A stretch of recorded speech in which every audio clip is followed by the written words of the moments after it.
দীঘার সকাল মানেই সূর্য ওঠার আগে রাস্তায় ছুটে চলা এক বৃদ্ধ মানুষ, কাঁধে ব্যাগ, হাতে খবর কাগজের বান্ডিল। তিনি কমল লোচন পণ্ডা, দীঘার দক্ষিণ শিমুলিয়া গ্রামের বাসিন্দা। বয়স 60-এর কোটা ছুঁয়েছে অনেক আগে, তবুও তিনি আজও প্রতিদিন ভোর রাত থেকেই ঘর থেকে বেরান। গত 45 বছর ধরে শীত, গ্রীষ্ম, বর্ষা, বছরের প্রতিটি দিন তিনি বেরিয়ে পড়েন তার প্রিয় কাজে। হোটেল থেকে হোটেল, দোকান থেকে দোকানে সংবাদপত্র পৌঁছে দেওয়াই তার কাজ। তিনি জানান, প্রতিদিন সকালে কেউ না কেউ অপেক্ষা করছে তার হাতে ধরা খবর কাগজের বান্ডিলের জন্য। দীঘার বাসিন্দা হোক বা পর্যটক, সকালের প্রথম খবরটা তার কাছ থেকেই পান সকলে। দীঘার মানুষ ভালোবেসে তাকে ডাকেন পেপার কাকু নামে। এই নামেই যেন তার পরিচয়, তার গর্ব। কতদিন ধরে এই দীঘা এলাকা পেপার বিক্রি করেন আপনি? 45 বছর। 45 বছর ধরে।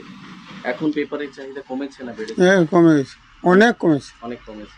এখন তো আর সেই মোবাইল হয়ে গেছে, মোবাইলের জন্য আর কাগজ কিনছে। আর যারা মাস্টার, যারা পেনশনভোগী, তারা নিত, তাদেরকে আগে চোখে দেখা যায় না। তাই এখন যে প্রজন্মের ছেলেরা, তারা তো কাগজ পড়ে না, তারা কাগজ পড়ে না। এখন 15 জন 20 জন ছিল, এখন 5 জন আছে দীঘাতে। আগে কেমন বিক্রি, এখন কত পিস বিক্রি হচ্ছে পেপার? এখন এখন এখন অনেক কমে গেছে। মানে আগে 2000 আসতো, এখন 1000, হাফ হয়ে গেছে।